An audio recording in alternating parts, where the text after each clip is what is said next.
ओम नमस्ते जी। हम आज से दयानंद दिवाकर नामक महाग्रंथ का आरंभ कर रहे हैं, जिसके लेखक हैं भोपाल निवासी आदित्य मुनि जी वानप्रस्थ।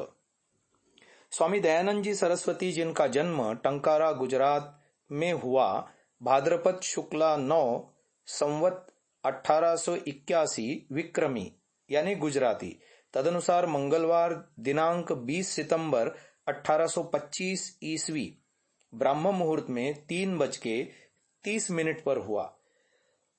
महर्षि जी का देहावसान अजमेर में हुआ है कार्तिक कृष्ण 30 संवत 1940 विक्रमी उत्तर भारतीय तदनुसार मंगलवार दिनांक 30 अक्टूबर 1883 ईस्वी दीपावली के दिन सायंकाल 6 बजे। इस प्रकार हम देखते हैं कि उनका जीवन काल रहा है 58 वर्ष 41 दिन अर्थात कुल 21,225 दिन। प्रथम अध्याय है, शीर्षक है दिवाकरोदय से पूर्व की गहन तमिश्रा। भारत में कोई 4,900 वर्ष पूर्व हुए महाभारत युद्ध तक भारत में ही नहीं अपितु सारे संसार में ही केवल एक वैदिक धर्म और आर्यों का ही चक्रवर्ती साम्राज्य रहा था। महाभारत युद्ध के पश्चात वैदिक धर्म और उसके अनुयायी आर्यों में विकार आने प्रारंभ हो गए थे, जिसके फलस्वरूप अनेक संप्रदाय बनते चले गए, जिन्होंने भारत देश को मूर्ति पूजादि के गहरे कूप में गिरा और अनेक दुर्व्यसनों में फंसा दिया।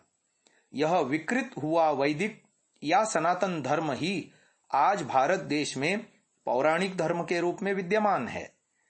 इसी दौरान कोई 2300 वर्ष पूर्व बौद्ध और जैन मतों का प्रादुर्भाव महात्मा बुद्ध और महावीर स्वामी जी से हुआ, जो अनीश्वरवादी होने के कारण मूर्ति पूजादि के जन्मदाता बने।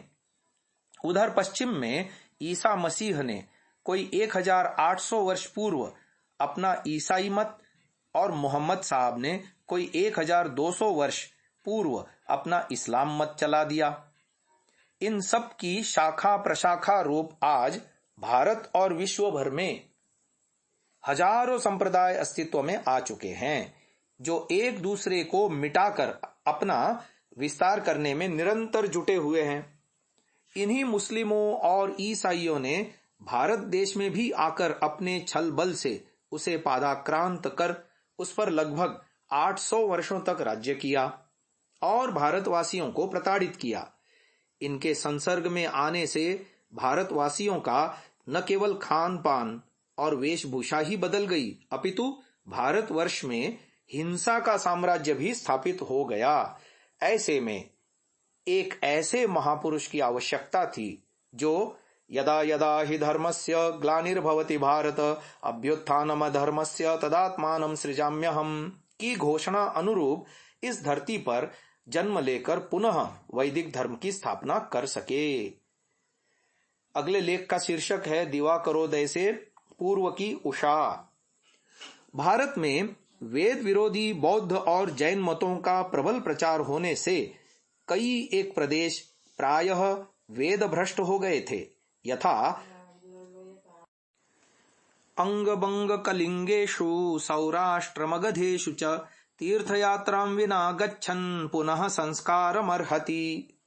अर्थात तीर्थ यात्रा के उद्देश्य के बिना दूसरे उद्देश्य से अंग बंग कलिंग सौराष्ट्र और मगध प्रदेश में जाने से प्रायश्चित्त का भागी बनना पड़ता है। इसकी पाठ टिप्पणी लिखी गई है। अंग अर्थात वर्तमान उत्तर बिहार, बंग अर्थात वर्तमान पश्चिम बंगाल और बांग्लादेश, कलिंग अर्थात उड़ीसा, सौराष्ट्र अर्थात वर्तमान गुजरात राज्य तथा मगध अर्थात वर्तमान दक्षिण बिहार। सौराष्ट्र को वेद भ्रष्टता के पाप से बचाने के लिए ईसा की 10वीं शती में अनहलवाड़ा पाटन के वेद भिरु महाराजा मूलराज सोलंकी ने उत्तर भारत के कोई 1000 वेदज्ञ ब्राह्मणों को लाकर सौराष्ट्र में देश में बसाया था, जो बाद में सारे गुजरात प्रांत में ही फैलकर बस गए थे। इन्हीं औदिच्य ब्राह्मणों के एक कुल में सिद्धपुर में लाकर बसाए गए तिवाड़ी ब्राह्मणों के वंश में श्री संघजी तिवारी के पुत्र श्री मेघजी त्रिवेदी और उनके भी पुत्र श्री डोसाजी हुए थे, जो संस्कृत भाषा के असाधारण विद्वान थे और जिनके पास प्रचुर मात्रा में संस्कृत का साहित्य विद्यमान था। इन्हीं डोसाजी के पुत्र श्री लालजी हुए थे, जिनकी मृत्यु सन 1890 ईस्वी में हुई थी। यहीं लालजी तिवारी बाद में सिद्धपुर छोड़कर जामनगर राज्य के कौशिया ग्राम में आ बसे थे। लालजी के पुत्र श्री करशन जी त्रिवाड़ी या त्रिवेदी हुए, जो सौराष्ट्र के मौरवी राज्य में डेमी नदी के तटवर्ती टंकारा कस्बे में निवास करते थे। करशन जी लालजी त्रिवाड़ी एक धनाढ्य जमींदार, कुसीद जीवी, राज्य के राजस्व अधिकारी अर्थात कलेक्टर और प्रभावशाली सामवेदी औदिच्य शैव ब्राह्मण थे। कौशिया ग्राम का बहुत बड़ा भूभाग उनके स्वामित्व में था। 21 वर्षीय करशन जी लालजी तिवाड़ी का विवाह एक 12 वर्षीय वैष्णवी ब्राह्मणी अमुवा अथवा अमृताबाई के साथ हुआ था, जो टंकारा से 5 कोस की दूरी पर बसे एक गांव में जन्मी थी। परंतु आगे जब इस दंपति की वय क्रमशः 35 वर्ष और 26 वर्ष तक की हो गई थी, तब तक भी इनके कोई संतान नहीं हुई थी। अतः करशन जी लालजी त्रिवाड़ी का दूसरा विवाह जब उनकी ही प्रथम पत्नी अमृताबाई की चौथी 15 वर्षीय छोटी बहन के साथ करने का विचार चल रहा था, तभी 1 माह के अंदर यह पता चल गया कि अमृताबाई स्वयं ही गर्भिणी है। अतः दूसरे विवाह का यह विचार ही त्याग दिया गया था। क्योंकि श्री करशन जी लालजी त्रिवाड़ी एक धनाढ्य जमींदार और राजस्व अधिकारी थे, अतः उनके साथ सदैव ही सैनिक, अंगरक्षक और सिपाही रहा करते थे।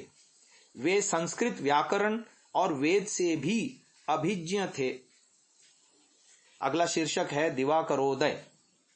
इन्हीं श्री करशन जी लालजी त्रिवाड़ी की प्रथम संतान के रूप में एक बालक का जन्म गुजरात में प्रचलित कार्तिकीय संवत के अनुसार भाद्रपद शुक्ला नवमी संवत 1881 विक्रमी तदनुसार 20 सितंबर 1825 ईस्वी मंगलवार को ब्रह्म मुहूर्त में 3:30 पर हुआ। उस समय आकाश में धनु राशि और मूल नक्षत्र का चतुर्थ चरण चल रहा था, इसलिए पंडितों ने इस बालक का नाम धनु राशि के अनुरूप धनेश जी त्रिवेदी और नक्षत्र के अनुरूप मूल शंकर घोषित कर रखा था। पंडित श्री कृष्ण शर्मा को बालक मूल शंकर की जो जन्म कुंडली उनके पश्चातवर्ती परिवारी जनों से प्राप्त हुई थी, वह इस प्रकार थी। इसके अनुसार महर्षि जी की जन्म तारीख 19/9/1825 की मध्यरात्रि के पश्चात तारीख 20/9/1825 को प्रातः काल पूर्व 3:30 पर है।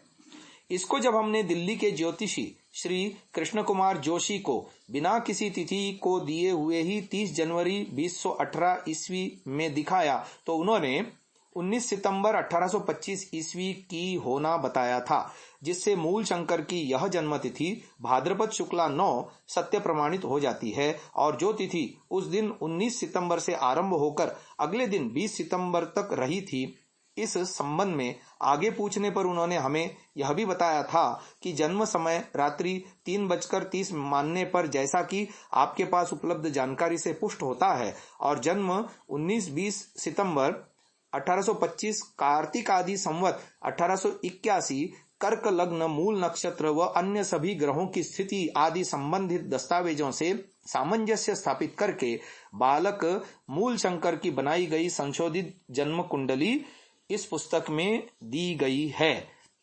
आज की इस चर्चा को हम यहीं विराम दे रहे हैं।